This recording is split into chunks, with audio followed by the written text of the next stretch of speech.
You're watching South Asia Newsline, and here are the top stories we are tracking for you on Friday, the 17th of October. US doubles down on claim, it says India refiners cutting Russian oil imports. India reaffirms strong support to two-state solution to Palestine issue. And Pakistan says ready for talks with Afghanistan. Kabul residents condemn attack.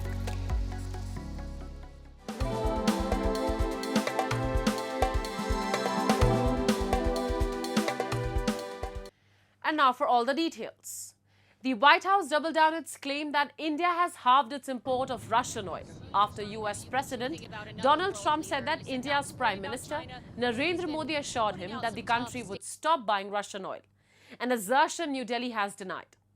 India's Foreign Ministry spokesperson Randhir Jaiswal earlier on Thursday said that they were not aware of any telephone conversation between PM Modi and US President Donald Trump, and that the government of India considers the provision of energy security a responsibility of paramount importance to meet the basic needs of its citizens. His remarks also came as the UK has announced sanctions over Russian oil purchase. Meanwhile, Russia, in response to Trump's claim, has said that it was confident its energy partnership with India would continue.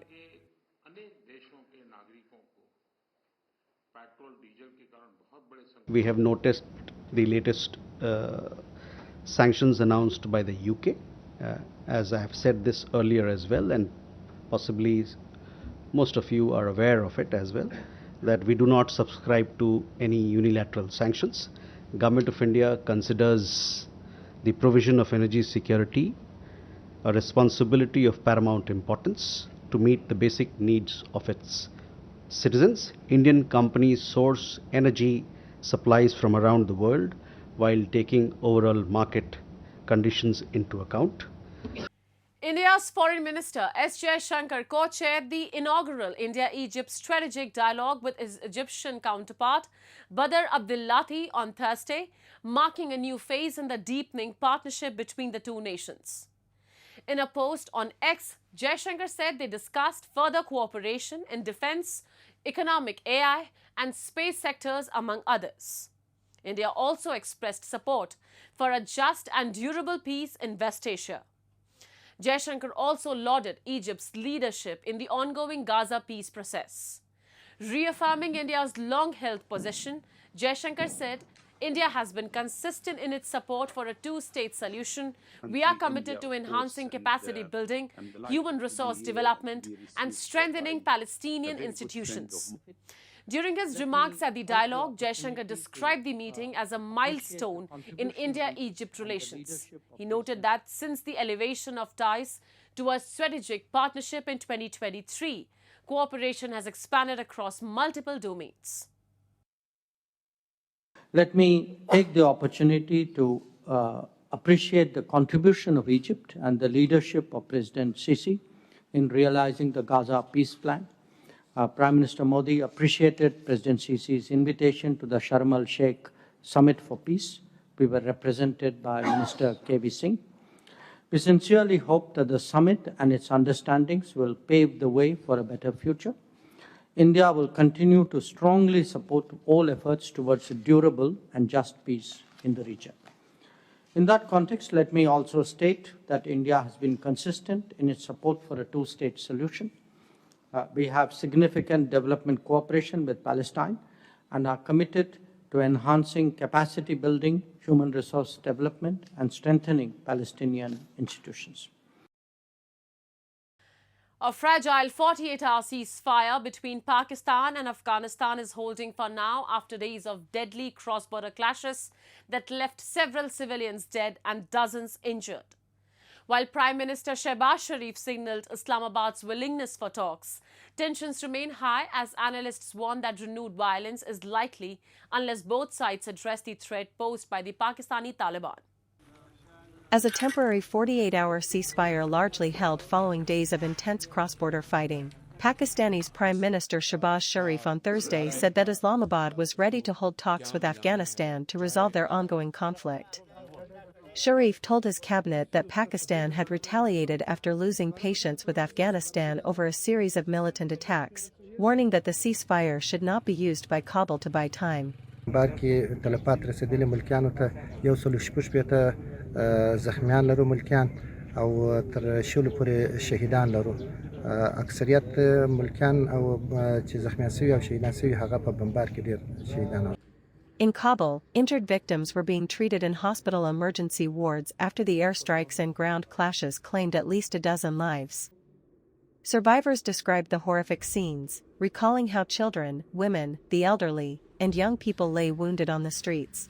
روز گذشته بعد از ظهر نزدیک به 4 بجه کابل آمبولانس برای ما راپور داد که در سایه تایمنی یک انفجار صورت گرفته. از اون انفجار به تعداد 34 مریض برای ما آورده شد که 22 مریضش ما داخل بستر گرفتیم. 5 مریضش به حالت وخیم بود، دیگراش استیبل بود. از جمله در مجموع 34 مجروح به ما آورده شده بود. In Spin Boldak, a town on Afghanistan's border with Pakistan, mourners gathered on Thursday to pay their respects to victims of a devastating airstrike amid the temporary truce.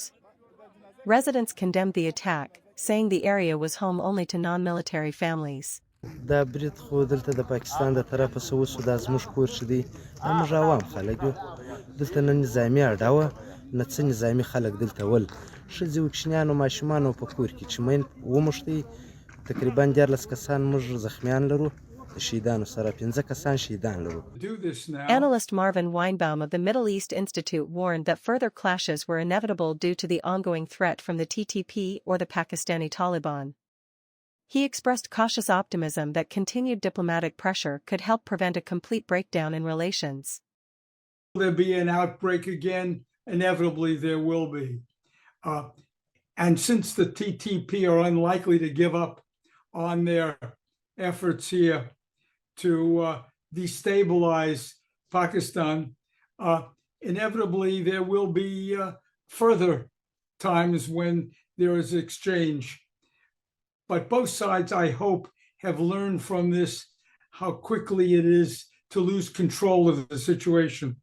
Moving on, Pakistan's crackdown in Balochistan has drawn sharp criticism after authorities have moved trials of detained Baloch activists inside prison walls.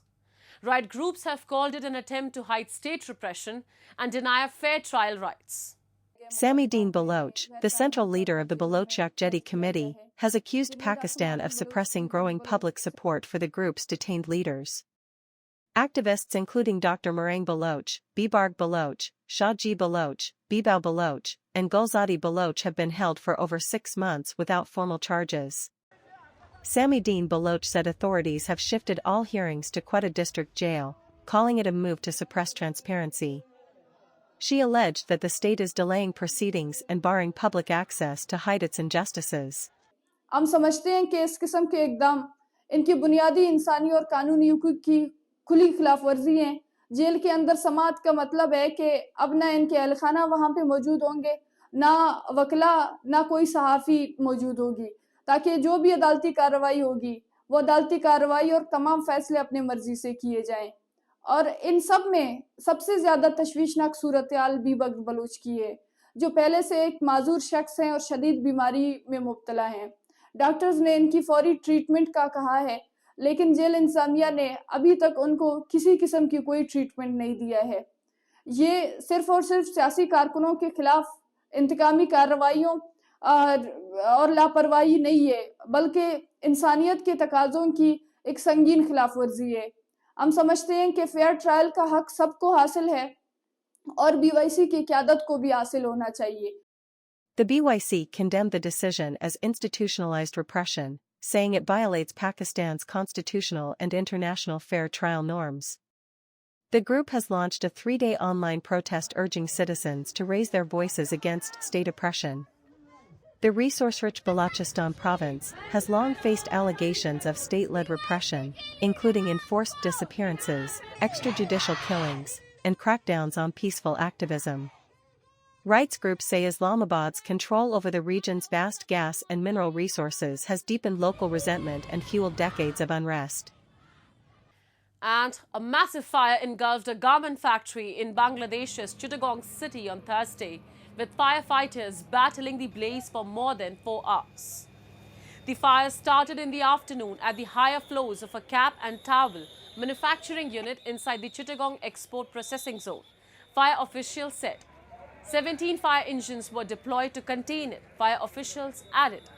It was, however, unknown if there were any casualties in the incident.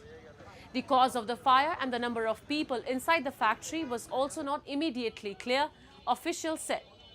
It was the second major industrial fire in Bangladesh this week after a chemical warehouse explosion in Mirpur area of Dhaka on October 14th killed at least 16 people. Bangladesh faces such disasters every year. The reasons for such disasters have been attributed to poor fire and building safety standards.